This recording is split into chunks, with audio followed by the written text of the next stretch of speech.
सा कच्चा घर और 2 बीघे का सूखा खेत था। चिलचिलाती धूप में माधव दिन भर मिट्टी खोदता, बस इस उम्मीद में कि शायद इस बार आसमान मेहरबान हो जाए। एक सुबह जब सूरज अभी निकल ही रहा था, माधव की पत्नी लक्ष्मी सूखी रोटियां और पानी का लोटा लेकर खेत पहुंची। माधव को पसीने में तरबतर देख उसका दिल भर आया और उसने कहा, अरे भाग्यवान, अब बस भी कीजिए, थोड़ा सुस्ता लीजिए। इस तपती धूप में ऐसे काम करेंगे तो जान निकल जाएगी। आखिर किसके लिए ये जान खपा रहे हैं? माधव ने माथे का पसीना पोंछते हुए गहरी सांस ली और धीमी आवाज में कहा, लक्ष्मी, सुस्ताने का समय कहाँ है?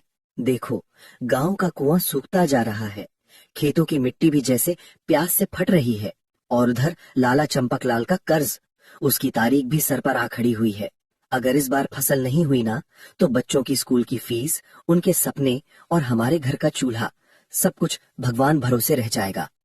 हे राम जी, हमारा क्या होगा? तभी गांव का सबसे अमीर और चालाक आदमी लाला चंपकलाल अपने नौकर के साथ वहां आ पहुंचा। लाला ने अपनी मोटी तोंद पर हाथ फेरते हुए हंसकर कहा, क्यों माधव, इस पत्थर जैसी जमीन से सोना निकालने की कोशिश कर रहे हो? देखो, मेरा दिल बड़ा है, ये सूखा खेत मुझे बेच दे, तेरा सारा कर्जा माफ कर दूंगा और तुझे अपने यहाँ मुनीम भी रख लूंगा। माधव ने हाथ जोड़कर स्वाभिमान से कहा, नहीं लाला जी, ये खेत मेरे पुरखों की अमानत है, मैं मेहनत करूंगा पर इसे बेचूंगा नहीं। लाला तिलमिला उठा और जाते जाते तीखी धमकी दे गया, सुन ले, अगले महीने तक पैसे नहीं चुकाए तो पंचायत बैठेगी और खेत तेरे हाथ से निकल जाएगा। उसी रात थका हारा माधव जंगल के सुनसान रास्ते से घर लौट रहा था। चारों ओर सन्नाटा और ऊपर से घना अंधेरा। तभी उसकी नजर एक पुराने बरगद के पेड़ के नीचे पड़ी, जहां एक बूढ़े महात्मा बेसुध पड़े थे। माधव का अपना गला प्यास से सूख रहा था, कदम भी लड़खड़ा रहे थे, लेकिन उसने एक पल को भी नहीं सोचा। अपने हिस्से का आखिरी पानी महात्मा के होठों से लगा दिया और अपनी फटी पुरानी चादर बड़े स्नेह से उन्हें उड़ा दी। कुछ ही देर में महात्मा की पलकों में हलचल हुई। उन्होंने धीरे धीरे आंखें खोली और माधव को देखा। उसकी निस्वार्थ सेवा, उसकी सच्चाई, सब कुछ मानो एक नजर में समझ गए। उनके चेहरे पर एक शांत गहरी मुस्कान उभरी। उन्होंने अपनी झोली टटोली और उसमें से एक पुरानी थैली निकालते हुए माधव की ओर बढ़ाई और फिर धीमी मगर असरदार आवाज में बोले, बेटा, ये लो, ईमानदारी के बीज, इन्हें अपने आंगन में बड़े विश्वास के साथ बो देना। याद रखना, इनका फल हर किसी को नसीब नहीं होता, सिर्फ वही इसे चख पाएगा जिसकी नीयत सच में साफ होगी।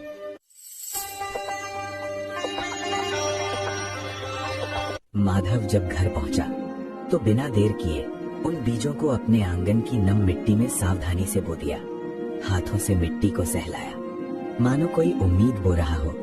उसका शरीर थकावट से टूट चुका था, लेकिन दिल में एक अजीब सी शांति थी। वो चुपचाप लेट गया और कब गहरी नींद में खो गया, उसे खुद भी पता नहीं चला।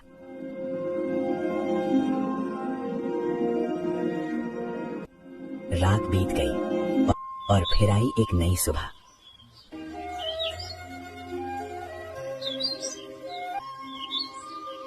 जैसे ही माधव की आंख खुली, उसे कुछ अलग सा महसूस हुआ। हवा में एक अनोखी खुशबू थी। आंगन से जैसे कोई रोशनी सी फैल रही थी। वो घबराकर उठ बैठा, धीरे धीरे बाहर की ओर बढ़ा और फिर जो उसने देखा, उसे देखकर उसकी सांसें थम सी गईं। उसके आंगन में एक दिव्य जादुई पेड़ खड़ा था।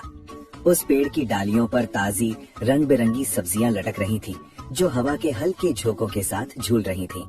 अनाज के चमचमाते दाने भी उसकी शाखाओं से लटक रहे थे, जैसे वो पेड़ समृद्धि का प्रतीक हो। उसके पास ही मिट्टी के छोटे छोटे घड़े, जिनमें शुद्ध दूध भरा था, सजे हुए थे। दूध की ताजी खुशबू हर ओर फैल रही थी, जैसे ये पेड़ एक अद्भुत आशीर्वाद हो। माधव और लक्ष्मी दोनों की आंखों में खुशी के आंसू आ गए। माधव ने लक्ष्मी से कहा, लक्ष्मी, ये चमत्कार सिर्फ हमारा नहीं है, ये पूरे गांव के लिए ईश्वर का आशीर्वाद है। हम अकेले इसका सुख कैसे रख सकते हैं जब हमारे अपने लोग ही तकलीफ में हों। कल से इस पेड़ का फल हर उस घर तक जाएगा जहां चूल्हा ठंडा है और उम्मीद बुझ चुकी है।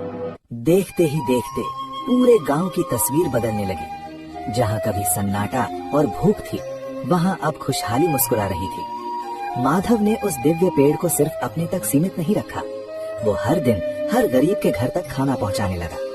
किसी के चूल्हे में आग जली तो किसी के चेहरे पर उम्मीद लौटी। धीरे धीरे उसकी दरियादिली की चर्चा पूरे इलाके में फैल गई। और फिर ये खबर जा पहुंची लालच में डूबे लाला चंपकलाल के कानों तक। ये सुनते ही उसके मन में लालच का काला साया जाग उठा। उसकी आंखों में चमक थी, मगर वो इंसानियत की नहीं, स्वार्थ की थी। उसने मन ही मन सोचा, अगर ये पेड़ मेरे पास आ जाए तो मैं इसके फल बेचकर रातों रात अमीरों का भी राजा बन जाऊंगा। और फिर एक साजिश रची गई। आधी रात का सन्नाटा, चारों ओर गहरा अंधेरा।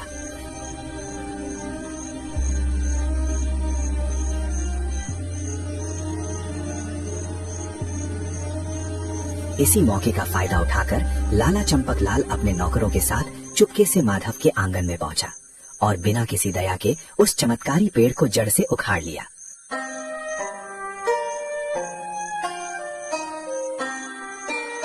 उसे अपने आलीशान बंगले के आंगन में ले जाकर फिर से लगा दिया।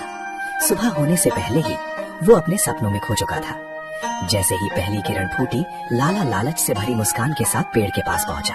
उसने हाथ बढ़ाया पेड़ से फल तोड़ने के लिए, लेकिन तभी एक भयानक डरावना चमत्कार हुआ। वो हरा भरा चमकता पेड़ पल भर में काला पड़ गया। उसकी डालियां सूखकर टेढ़ी मेढ़ी हो गईं। जहां पहले ताजा अनाज लटकता था, अब वहां से जहरीले बिच्छू रेंगने लगे। जहां मीठे फल थे, वहां नुकीले खतरनाक कांटे उगाए।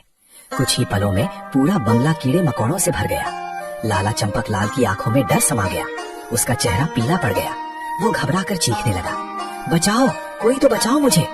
उसकी आवाज सुनकर माधव और गांव के लोग वहां दौड़े चले आए। और तभी अचानक वहां वही बूढ़े महात्मा प्रकट हुए। उनकी आंखों में तेज था और आवाज बिजली की तरह गूंज उठी। लाला चंपकलाल, ये पेड़ खुशियों का प्रतीक था, लेकिन तुम्हारे लालच ने इसे जहर में बदल दिया।